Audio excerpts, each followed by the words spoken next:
मेरा नाम किशोर है। मैं मणिपुर से आया हूँ, नॉर्थ और सिर्फ इंडिया से।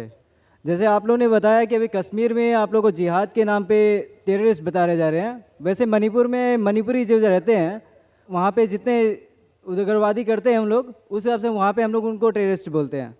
उनकी वजह से आज मैं 15 दिन से यहाँ पे हूँ और मुझे वहाँ पे बताया गया कि मैं यहाँ पे मरा हुआ हूँ। मेरे घर वालों को ये मालूम है कि मैं मर चुका हूँ और उनसे डर के मारे मैं यहाँ पे बॉम्बे में आया हूँ। और मणिपुर में आज तक आप लोग का ये पीस चैनल नहीं देखा। और मैं बहुत अच्छा रिलीजन केचर हूँ, मेरी नॉलेज बहुत अच्छी है। मैं गुरुद्वारा गया हुआ हूँ, चर्च गया हूँ, बाइबल पढ़ी हुई है, सब जगह गया हूँ। लेकिन आज तक मुझे ये नहीं मालूम चला कि मुसलमान ये लोग जो दाढ़ी रखते हैं और इस्लाम में क्या लिखा हुआ है वो हिंदी में आज तक नहीं मिली और ना इंग्लिश में मिली मुझे मणिपुर में। और मैं ये चाहता हूँ कि अगर मणिपुर में या फिर कहीं पे भी नॉर्थ ईस्ट जोन में अगर आप लोग ये भेजें तो बहुत अच्छा रहेगा। और मुझे एक इंग्लिश या फिर हिंदी में अगर यहाँ पे मिले तो मैं खरीदने के लिए तैयार हूँ। The brother has a question that like people are fighting in Kashmir and they're doing jihad. Similarly in Manipur, the people are fighting and he had to leave the city and come here. And because of the terrorist, he's 15 days here. He's happy to learn about Islam. He wants to know that why is in Peace Channel in Manipur. Yeah. And he wants to know that why do Muslims keep a beard. There's two basic questions. Brother, in Kashmir, as I mentioned, I can't say everyone is doing jihad. They are struggling, they are striving. Wait, sir. You are thinking me as the wrong. I says you are at the right. I perfectly understood your question, brother. Okay. I never said that you are wrong. And your question is also very good, brother. But I'm trying to clarify that everyone fighting in Kashmir, they may not be doing the true jihad.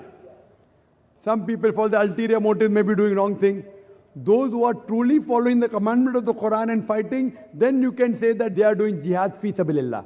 I cannot put a blanket rule that everyone in Kashmir is doing jihad fi sabilillah. Now coming to your question of Manipur. I know that there is a lot of fighting going in Manipur and because of them you are here. Maybe it is Allah's planning. Almighty God has planned that because of fighting you are here, leave us at peace in this world, maybe you'll get peace in the hereafter also, correct? Now you have heard such a good lecture about peace. This world, peace is a temporary peace, which you should strive. But the best peace is the peace in the hereafter. Now coming to your question, why do Muslims keep a beard and why Peace Channel is not seen in Manipur? As far as the Peace Channel is not seen in Manipur, you can easily take the frequency. If you put a dish, maybe the cable operators may not be putting it, but if you put a dish which costs just a few thousand rupees and face it in the direction of 68 degrees east towards Intelsat 10, inshallah you'll get the Peace Channel. You can try and tell the cable operators to see it. We cannot go to Manipur and try and force them. But if they put the dish and face it to 68 degrees east and tune into the frequency, inshallah I'll get it. Coming to your question, why do Muslims keep a beard? What I say, that if the label shows your intent to wear it, I'd given the talk, that if the label shows your intent to wear it, for example, if you go to a conference of intellectuals, the people wear a label. I'm a doctor, I'm an engineer, I'm a scientist. It gives an informal introduction. When you go to a gathering, a conference, only of doctors, then the specialty is mentioned. Says, Dr. So-and-so, he's a cardiologist, neurologist, nephrologist. If you have a heart problem, you go to cardiologist. If you want to know about kidney, then you go to nephrologist. If you have brain problem, neurologist. Informal introduction. The Quran says, in Surah Anam, chapter number 6, verse number 54. The Quran says that وَإِذَا جَاءَكَ الَّذِينَ يُؤْمِنُونَ بِآيَاتِنَا فَقُلْ سَلَامٌ عَلَيْكُمْ. That when you meet those who believe in our signs, you say salam alaikum. You wish them salam alaikum. Islam pays stress on saying assalamu alaikum. It's the religion of peace. Now minimum in a day, every Muslim at least has to pray 5 times a day.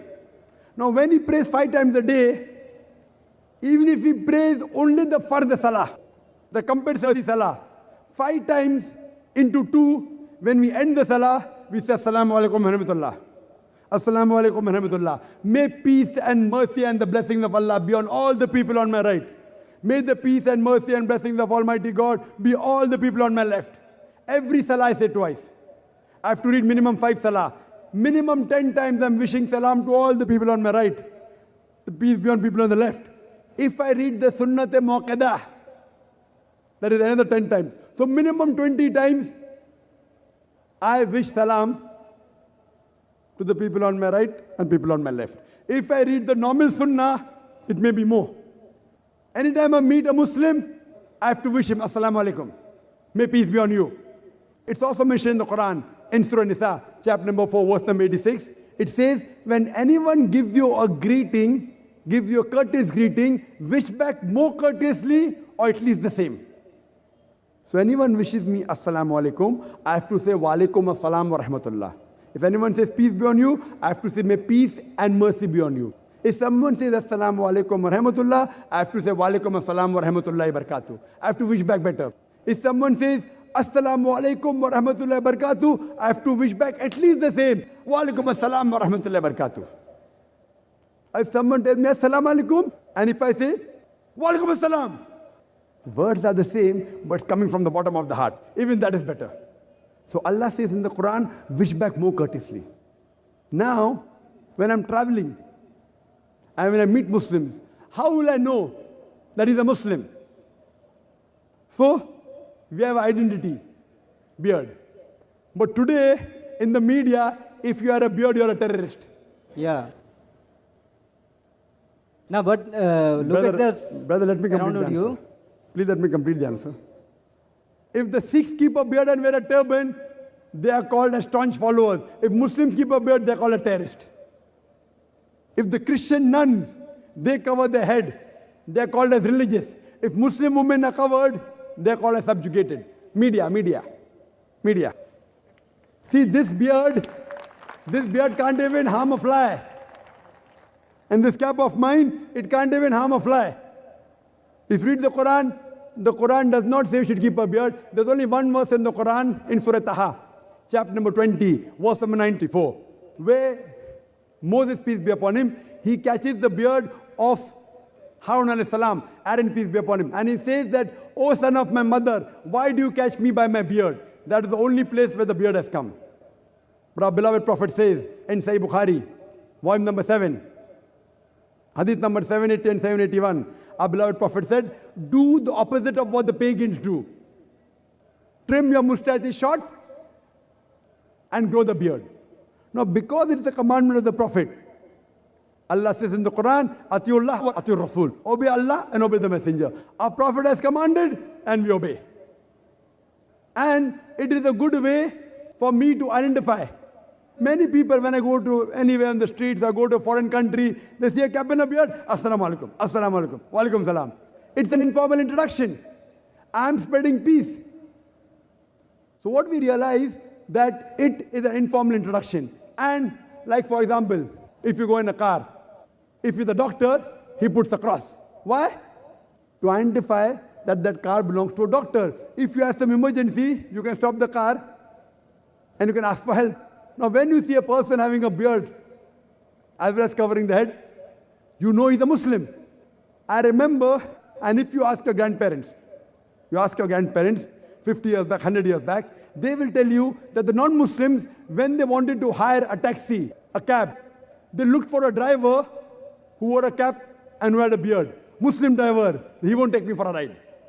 When they wanted to buy from a grocery, they wanted to buy from a person whose owner had a beard, Muslim.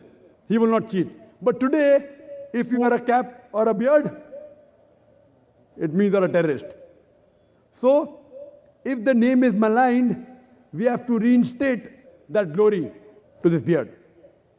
Fine? And it is only a label. It's a commandment of the Prophet. He said it, therefore we do it. It cannot even harm a fly, but it gives an informal introduction that we are Muslims. We can wish each other. And if you have any problem, if you require help, it's the duty of Muslims to help the neighbor. You stop a man with a beard and a cap, inshallah he'll help you. Hope that answers the question. Thank you.